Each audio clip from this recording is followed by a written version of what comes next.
ये इस प्लॉट के ऊपर बहुत सा बड़ा राजकारण हुआ है।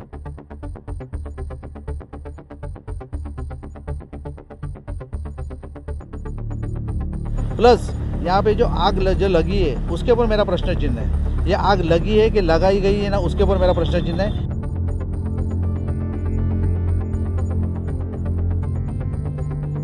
इसका डीपली इन्वेस्टिगेशन होना चाहिए। इस वक्त मैं खड़ा हूँ मीरा रोड के आजाद नगर में।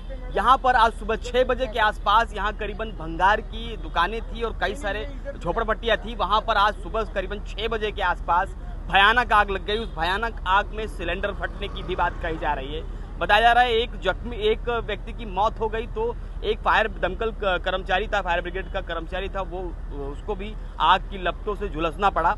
उसे खैर अस्पताल में भर्ती कराया गया, लेकिन एक की मौत बड़ी दर्दनाक थी। इसके अलावा कई लोगों के जख्मी होने की बात सामने आ रही है, जिसमें 2-4 लोगों की बात सामने आ रही है। इसके अलावा यहाँ पर करीबन लाखों रुपए का लोगों का नुकसान भी हो गया। अब देखना ये होगा कि आगे क्या कुछ इस पर निकल कर सामने आता है। लेकिन फिलहाल बातचीत करने के लिए मनसे के यहाँ पर संदीप राणे हैं, उनसे बातचीत करते हैं कि आखिर ये जगह कैसी है, आग लगने की मुख्य वजह क्या। महानगर पालिका को पता नहीं था कि यहाँ पे अनधिकृत रूप से लोग बसे हुए हैं, जिस तरह से रखा हुआ सामान है, भंगार वाले हैं, उन पर किस तरह से फायर ऑडिट होना चाहिए था, उनको रखरखाव के लिए उनकी सुरक्षा के इंतजाम होने चाहिए थे। इस पर हम बातचीत करते हैं। संदीप जी, क्या कहना, जिस तरीके से ये भयानक आग लगी, एक की मौत हो गई, कई जख्मी हो गए, दमकल कर्मचारी की भी जख्मी होने की बात सामने आ रही है, इस पूरे मामले पर आप क्या कहना? मेरा आपके माध्यम से ये कहना है कि मीरा भाईंदर महानगर पालिका के आयुक्त यहाँ पे आए थे ये हादसा होने के बाद। बहुत ही अच्छी बात है कि इतने कमिश्नर अलर्ट है, ये ज्वलंत उदाहरण आज देखने को मिला। तो मुझे ये हादसे में इतना ही कहना है कि मीरा भाईंदर महानगर पालिका कुछ अधिकारी या भ्रष्ट अधिकारी यहाँ पे इन्होंने बेकायदे से बांधकाम को जो परमिशन दी है उसके ऊपर पहले फौजदारी गुना दाखिल होना चाहिए। क्या आप विचार करो, यहाँ पे फायर ब्रिगेड घुसने के लिए जगह नहीं है। आप देखते हैं कि सब फायर ब्रिगेड गाड़ी रोड पे खड़ी है, आज उसे रोड पे घुसने के लिए जगह नहीं है। उसका मतलब ये हादसा हुआ है। तो समझो इससे पहले भी बहुत हादसे हुए और मेरा खाली ये कमिश्नर साहब को ये धन्यवाद मानता हूँ कि इसे इतना तत्पर दिखाया।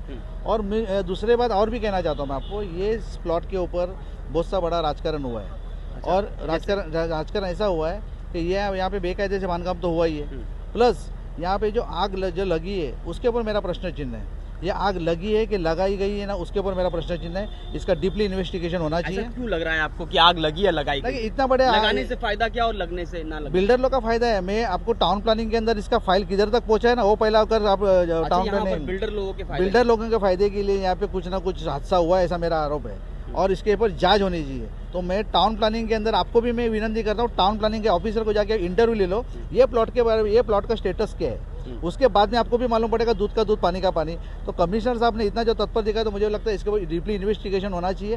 पुलिस स्टेशन से मैं आह्वान करता हूँ कि इसके ऊपर डीपली इन्वेस्टिगेशन होना चाहिए। ये प्लॉट का कुछ ना कुछ डाल में काला, ऐसा मुझे मेरा मौत हुई है, उनको क्या कहेंगे? सरकार की तरफ से, प्रशासन की तरफ से कोई मुआवजा मिले? 100% यहाँ के आमदार खासदार उन्होंने जिसका मौत हो उसके घर वाले को तो मदद करना चाहिए। वो तो दुर्भाग्य की बात है कि मतलब ऐसी घटना नहीं घटनी चाहिए। लेकिन मैं आमदार खासदार को ये भी चेतावनी करूँगा, अगर आप में हिम्मत है टाउन प्लानिंग का पूरा फाइल निकाल के बताइए और दूध का दूध पानी का पानी हो जाएगा। तो यहाँ पर संदीप एक बड़ा खुलासा कर रहे हैं। इन्होंने साफ तौर बताया कि यहाँ जो आग लगी है उसके पीछे कुछ बिल्डरों के फायदे भी नजर आ रहे हैं। उसके लिए उन्होंने कहा कि टाउन प्लानिंग में जो फाइल रखी हुई है इस प्लॉट की, उसे निकाला जाए और उसे पता किया जाए, इन्वेस्टिगेशन किया जाए। इसके अलावा उन्होंने ये भी कहा कि अगर कमिश्नर साहब जिस तरह से तत्परता से यहाँ पर आकर उन्होंने जांच की और यहाँ पर राहत के लिए उन्होंने अपने कदम आगे बढ़ाए, तो इस आग लगने के पीछे और यहाँ पर जब अनाधिकृत रूप से यहाँ पर बस्तियाँ बस रही थी तो उस समय वो भ्रष्ट अधिकारी क्या कर रहे थे, उनकी नजरें क्या यहाँ पर नहीं पड़ी?